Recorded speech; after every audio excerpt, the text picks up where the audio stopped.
Welcome to Beyond the Light, where we talk about the people, ideas, and innovations shaping the future of medical lighting and medical technology. I'm your host, Lindsay Jankovic. Today, we're talking about how strong operations help turn customer needs and production plans into reliable products delivered on time. Joining me today are two people who support that work from different but closely connected areas. Megan Rohrbeck is our manager of supply chain operations.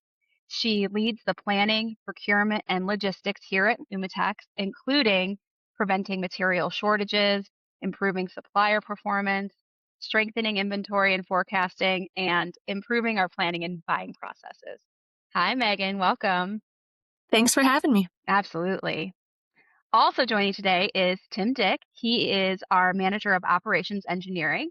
He leads the operations engineering team with a focus on delivery excellence, operational efficiency, engineering support, and helping our production team succeed.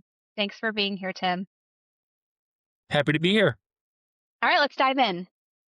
I'd like to set the stage by talking about your roles and how your teams help keep operations running smoothly. Megan, from the supply chain side, what does your team oversee?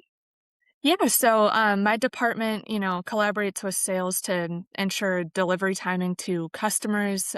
We work with quality to ensure our products are meeting all the requirements and sort of being that liaison piece between what our internal quality team needs, but also with that outside source with the supplier. We work with the production team to align on demand planning that what we're bringing in at what time can actually be produced and turned around. And we work with engineering like Tim's team to find ways to improve processes that shorten the supply chain but remain compliant. Overall, we're dealing with purchasing, negotiating contracts, terms, financial pieces. It's a unique position where I feel my department is kind of in the middle of everything, but it's exactly where I want to be. So it's fun. It keeps me on my toes. That's awesome. Tim, let's talk about operations engineering. Yeah, kind of in a similar way to that. I like to say we kind of bridge the gap between production, supply chain, and engineering. From a production standpoint, my team of manufacturing engineers are first on the line, out on the floor. If there's any equipment issues, production line issues, our team will be out there right away to help maintain that equipment, get it back up and running so that operations can continue to move smoothly. Then from a supply chain standpoint, like Megan said, we're kind of their technical partner. If any drawings need updated or they need help qualifying new suppliers, right? We look at that from an engineering standpoint to ensure, if this material can be used, dimensional things. So we work a lot with them to make sure that, the vendors can produce product that can be used on our manufacturing floor. And then from the engineering standpoint, the team of manufacturing and sustaining engineers help keep production and operations running smoothly by, updating drawings, working on new product development, supporting the design team from a design for manufacturability standpoint. We help, product transfers to our other global sites, and anything from that technical nature that ties into production or supply chain. That's where we're there to support. Boy, you two are in the thick of it. It can seem that way for sure, but again, it makes no day the same. It's a very entertaining position to be in for sure. That's great. So, when people think about manufacturing, I think they often focus on the finished product. But it's important to talk about some of the behind the scenes challenges that have to be solved before a product can be built reliably and on time.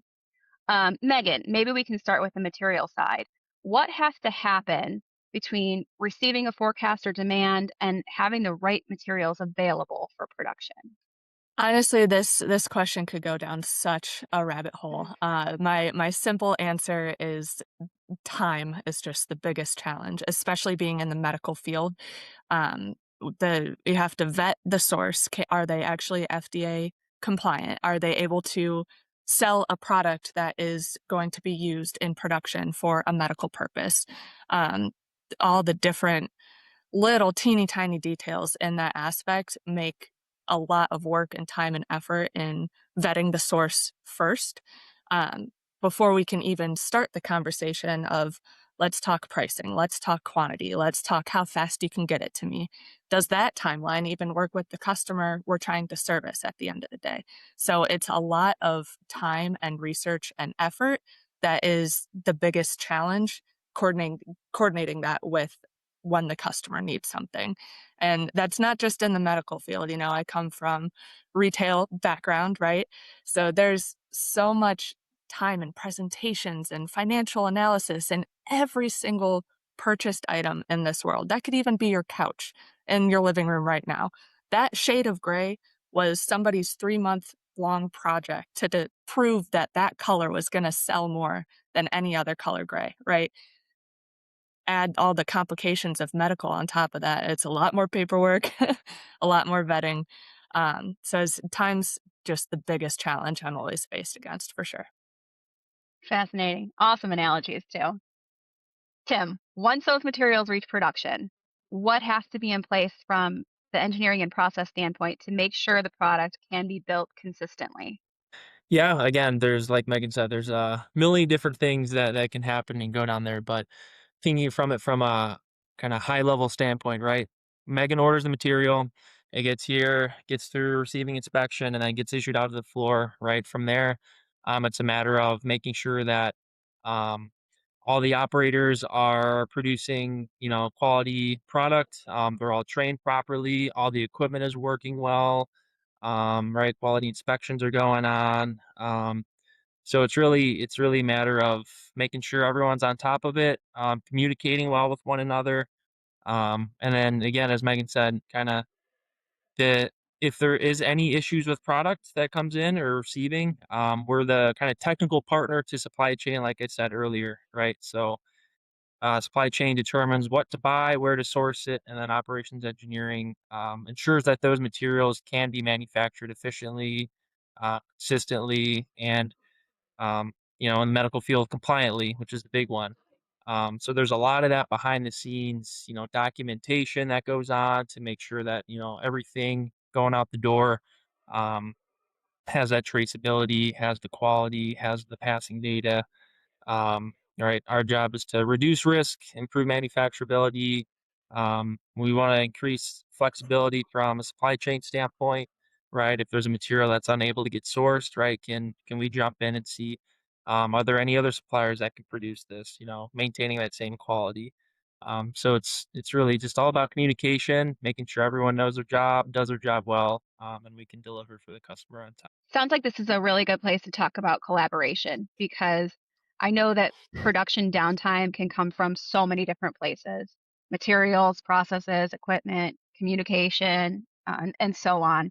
How do the two of you and your departments work together to prevent those issues or just cope with them when they happen? Yeah, kind of leading off of what Tim just mentioned too, there's a lot of moments that disrupt the supply chain are when a certain type of product or base material, think like polymers that are injection molded, um, they'll go end of life. Manufacturers just all around the world decide this product is done and it needs to be a new, totally new product. And we have to do all of that background work to prove compliance, reliability, safety, everything. And that's entirely collaboration between Tim's team and my team. So there's a lot of scenarios where some of our drawings and specifications call out that specific material or that specific supplier, that sort of limit us in being able to be flexible and changing direction swiftly. So one of the things that we're trying to work together with moving forward and implement as a process fix going forward is ensuring that any secondary, even tertiary sources are already validated, vetted, and an option on those drawings, just to give more freedom and flexibility in the moment if something were to either be out of stock or go end of life. But I'll find the source and I asked him to make sure they work.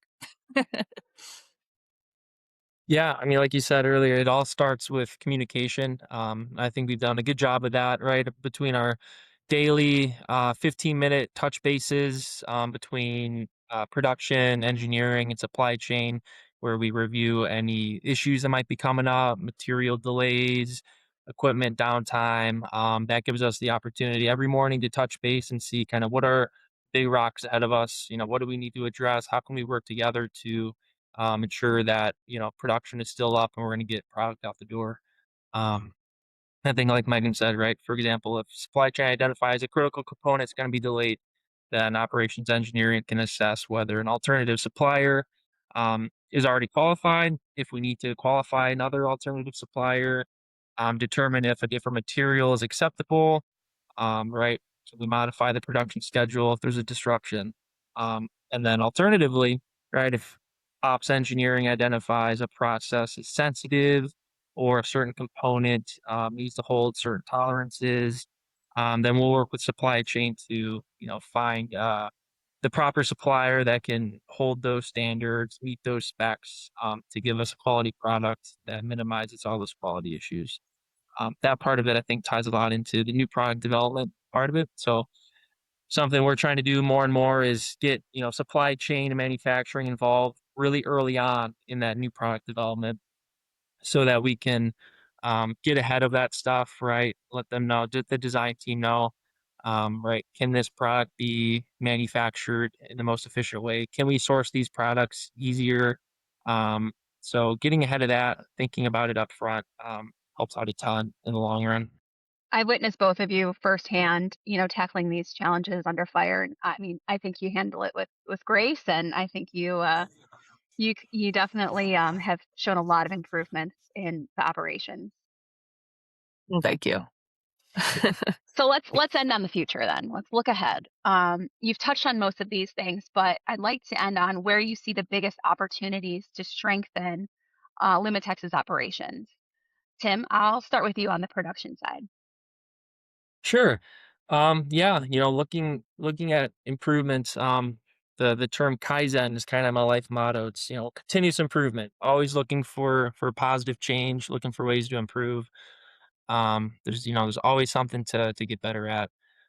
Thinking about, operations and production, that point of view. I think one of the biggest opportunities is just strengthening the connection between planning, procurement, engineering, and production, right? We want to be move from that reactive operating model to being more proactive.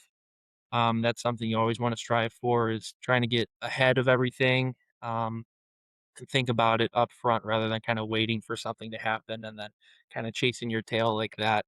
So, I think having better alignment between planning, material availability, production capacity, supplier performance, that all helps us identify risks earlier, and make decisions before they might impact a customer. Yeah. Megan, what would you add? Yeah, honestly, yeah, it's a really, really great answer from Tim It there. was. Just lean process implementation, automated reporting, upgraded machinery. We're moving towards a digital QMS system. Just sort of these small things that take away some manual time so we can focus on the things that Tim mentioned. It's really, laying the groundwork now for a simplified future for sure. Absolutely.